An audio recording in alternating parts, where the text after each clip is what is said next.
So that was good. So the thing I guess I wanted to add to that is that I observe artists that work in their studio. And I think that's a real interesting model for the way the art works, because you have an artist, they've got an idea in there, they've got this obsession, they've got this idea and they're rolling it out and they get this, and then that doesn't work, and they rub it out. And they go a different way, and we only ever get to see the final thing. Oh, that's a beautiful painting. How did they do that? You know, it just looks like it has its own completeness. But the actual artistic program is very much like what you articulate. You're making judgments. You actually erase things. You cover them over. You make terrible sacrifices to wipe out a beautiful section of a painting that you've fallen in love with. And for religious people, if any of you happen to be, you should be very wary of the things that you fall in love with. Because we do fall in love with our images, and they become idols. We live in a culture which we often accuse of being idolatrous, but religious folk are particularly prone to this sin of idolatry. We fall in love with pious images, kitschy ideas, things which are less in their ability to serve us as human beings than we would wish. And what I also find refreshing about the role of artists is they confront us with our small and meagre ability to have an imagination sometimes. We are shocked or offended, but they also, I think to have a faith requires you from time to time to cure your God. I don't want to be misunderstood by that, but sometimes the images that we have of God really, they don't serve us well and should be questioned and challenged and thought through. And it's a great gift when someone can give us a paintbrush and we can rub it out and try again.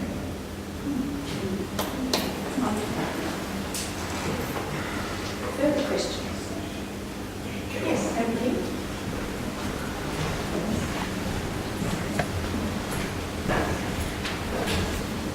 While that's going, okay, there's another one down here, that'll be next. While it's going that way, it will be I'm sure it will be exciting and interesting to all of you for this current Mandorla exhibition, and how that theme of Galatians, where there's a very strong Christology theology there, that there's also this really powerful, earthy, born of a woman idea, and how the two of those come together in the exhibition. It's a difficult, uncomfortable area, but I'd just like to bring your attention right to especially the old, very old painting of the Black Madonna. Sorry? Black Madonna. Black Madonna, where she looks upon the child and you see a rather sad face. And I was wondering what the artist is predicting, and what I see in itself is here she is looking upon this child. I think it should be an absolute joyous time for the mother. And the artist must be predicting, he knows exactly where that child is heading. And it predicts to me the huge generosity of that woman.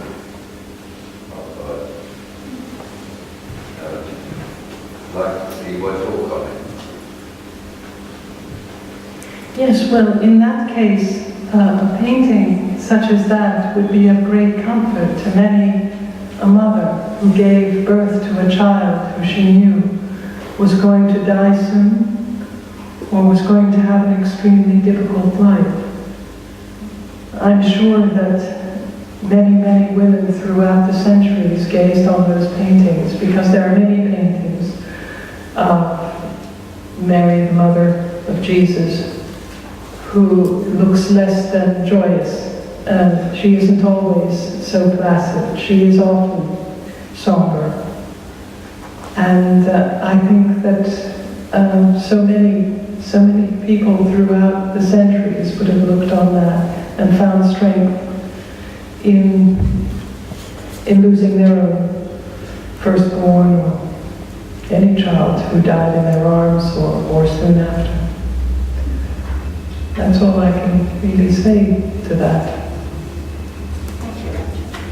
Just down the other side.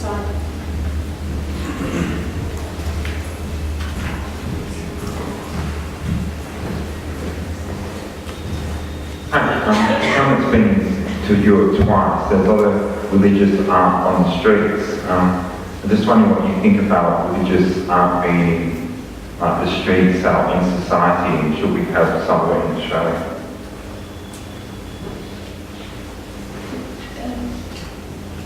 Should we have some overall show like in Europe where there's a culture of art that is very religious and very ethnic? Yeah, well, personally, I would love to see that. I am very sorry to see a world that is completely, that has censored out religion, that has forced it into a private zone. I'm very sorry about that. I think that is one of the reasons why many affluent Westerners make a beeline to countries such as Italy, France, well, France not so much, Eastern Europe, India, and parts of Asia. It's so interesting to see how Westerners, Aussies who, couldn't care less about religion in terms of their own tradition, and would probably be hugely uncomfortable if they saw a crucifix out, looking out onto a main street. And yet when they go to Indonesia or Thailand, they're just, they love it. It's great. It's fabulous. It's so rich and so out there. And, I think, wow, this says so much about how we bifurcate the religious world and our own responses to it. I personally think it comes from a great deal of embarrassment of ignorance and embarrassment of how to react. Oh, it's okay to go into churches in Italy and Rome. Oh yeah, it's okay there. Nobody will see you and back here. And you won't really have to talk to anyone, meet any of your friends, but you can really enjoy all the churches and everything. But here there's, can't really talk about that. It's not really not comfortable. Loads of people are incredibly ignorant about their own traditional background, the traditions that their families come from. And I find the embarrassment is best dealt with by them by simply not going there, just shutting off. And I would strongly recommend much more of it out there. Make people at home with it, familiar. Why are we running away from it? That's to me a big kind of cultural existential question, and I'm sure Rod would have perhaps another take on it. Then they also bring home the images from Asian countries and put them around the swimming pools because that's cool, without any understanding of whose religious item it is, whether it's a Buddha or whether it's some other form of religious image. Yeah, I'm not quite sure whether my response will be adequate, but because I'm also working as a minister in a church, I've worked on a number of projects where artworks are being commissioned in churches, and also I think churches are generally getting pretty desperate about trying to reimagine themselves, and they're finally getting, well, maybe the arts might be helpful in fulfilling their tasks. So there are some great examples around Australia of wonderful projects where artists have been brought in, because what the church, I think, needs at this current moment is ways to reimagine and represent faith in vigorous images adequate for the time in which we live. There's no level of lack of confidence in the story that Christians inherit, but we do need contemporary ways to express it. So that's a wonderful impetus. I'm really grateful to be in and to support the prize here, because you're doing exactly that, offering alternatives, getting people to think about a story which is familiar, but is being represented in the clothing of today, which is really what the Renaissance artists did. There are wonderful stories of all these great artists in the 1500s who did radical steps like have the apostles wear the clothes of Florentine people in the streets, and for the first time people were coming in to just look, oh, they look just like us. aren't they amazing colours? And this is a scene that happened last year. It was you wouldn't go to the cinema, you'd go into the churches to see what the artists had done. These were the spectacles of the day, and they were representing a tradition in fresh ways, which was very powerful and effective and have lasted many hundreds of years. So I would hope there are further examples of being able to reinvigorate the tradition. Because there's nothing wrong with the tradition, but we do have a task to represent it in the terms and the challenges of the culture in which we live.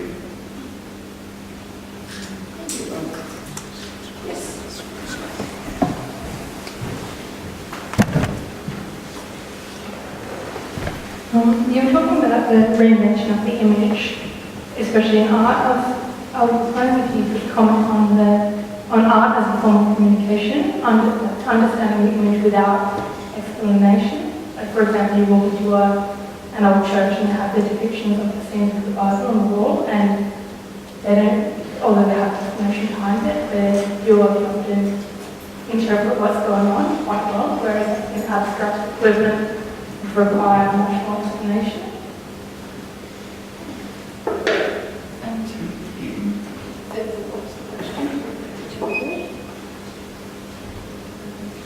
Oh, sorry. Try again. So the question was more, can you just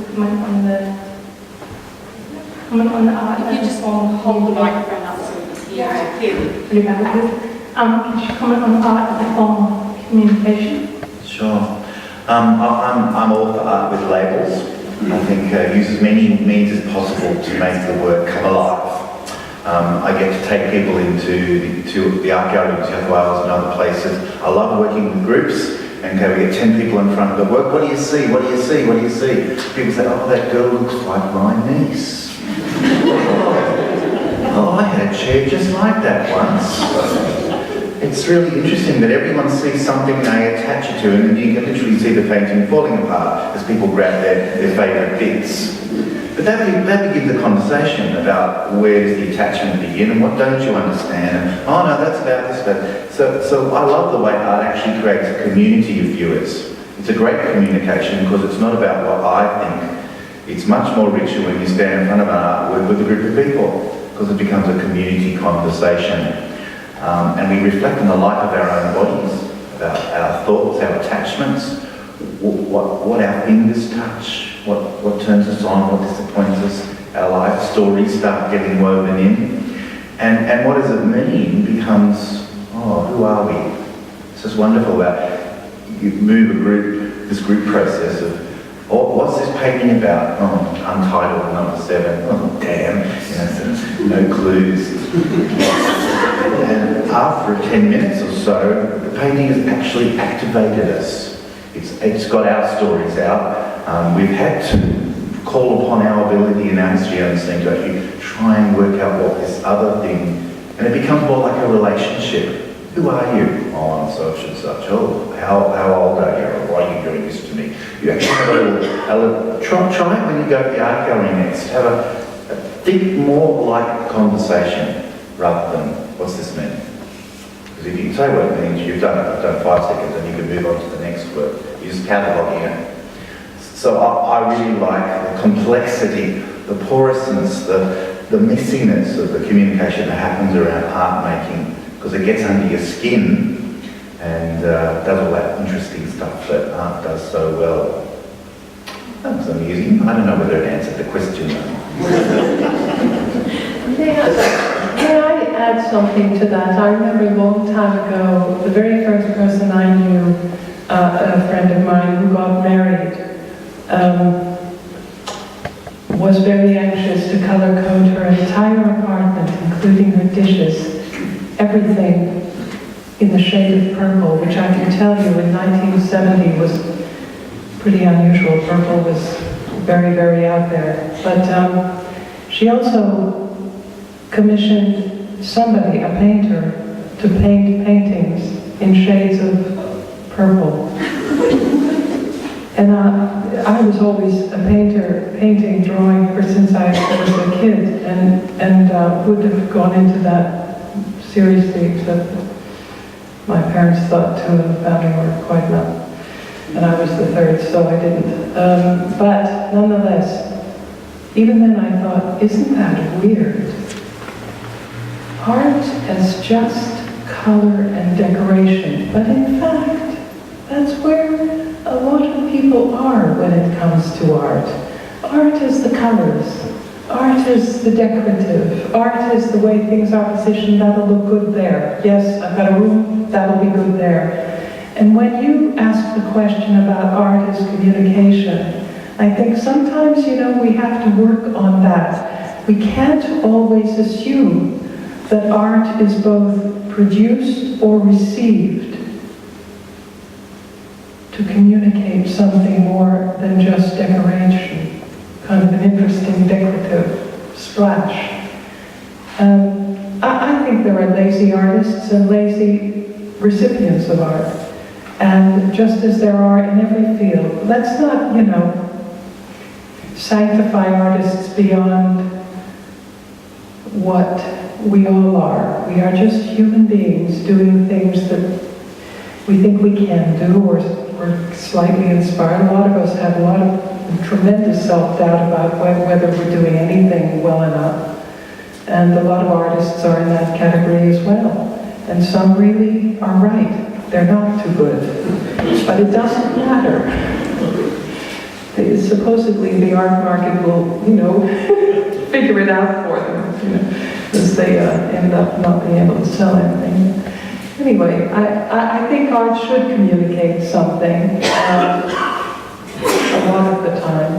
And the other part of the time, it's just decoration, and let's not, be too precious about it. Maybe I'm being precious.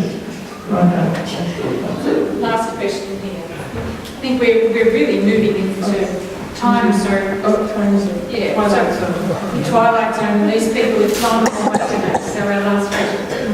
Hi, I'm an artist. I'm Jewish. I'm an atheist. And I attended the Mandorla art exhibit 3 times. One time the thing was to do with the birth of Jesus, and I don't remember the phrase. But I drew Mary with open legs and Jesus' head there, in between her legs. And it was exhibited in Mandorla, actually in a very good spot. And my art is very strong, very controversial, a lot of nudity, a lot of meaning. Sometimes it was, some people say, called it religious. What is religious art really? Can an atheist draw religious art? Yeah, it's just... In my experience, atheists have very strong views about religion. They often, as we were discussing today, often have very strong views of God too. It may not be my view of God, but they nonetheless have them. I see no reason why an atheist could not paint a work that has religious meaning, because I think atheists are often thinking about religion quite a lot, if only to argue against it, if only to define it against themselves or themselves against it. To me, there are lots of religious people who couldn't really come up with good religious art, quite possibly. Rod, what would you say? We live in a secular culture, and by definition, a secular culture will define religion as a specialist form of conduct. It has its own sphere, that's religion. So religious art will be about the cult of religion only. That's that view. But if you're religious, you usually see the whole of life as interesting, and you feel quite pegged and narrow. If you only I don't think most religious people are just interested in religion. I hope not. So there's an argument going back in our culture that the secular impulse will say, well, you religious people and religious art should only be about religious images or holy people or identifiable decoration for churches. But religious folk, we have a different trajectory, and they'll say, all of life is religious because it's about flourishing and being human and reaching your full potential, whatever words we might use. So this is one of the fundamental tensions in our culture, that we live in a wider cultural conversation where religious people are always being put back into a small sphere of influence. You shouldn't be talking about education or mining or gender issues. If you're religious, that's your sphere, the family or some other small area like that. So it's an interesting tension in our culture. So what's religious art?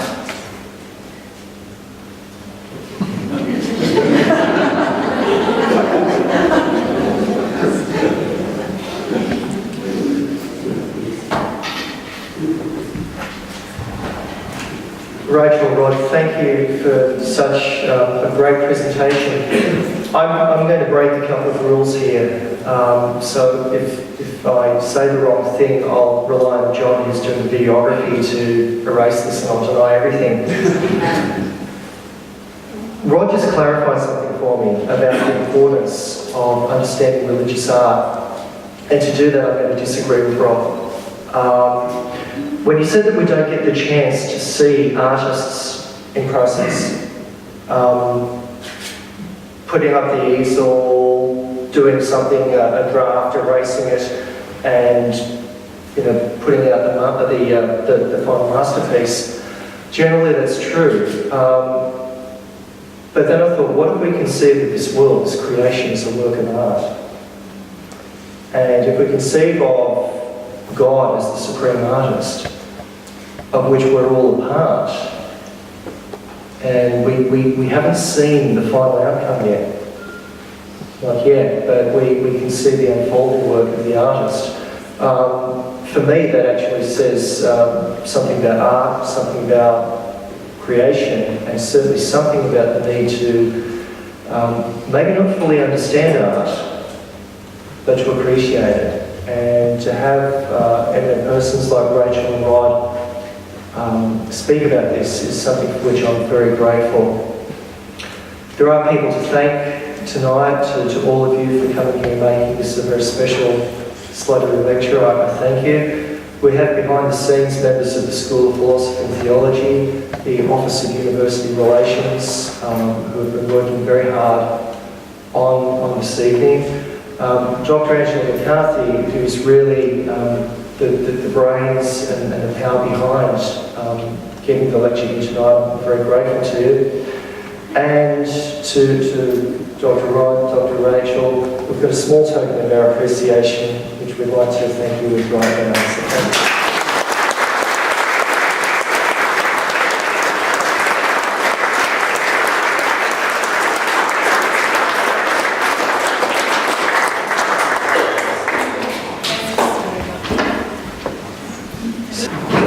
So on behalf of the University of Notre Dame, Australia, I'd like to thank you all very much for attending tonight, and warmly invite you to refreshments will be served just outside. So thank you very much.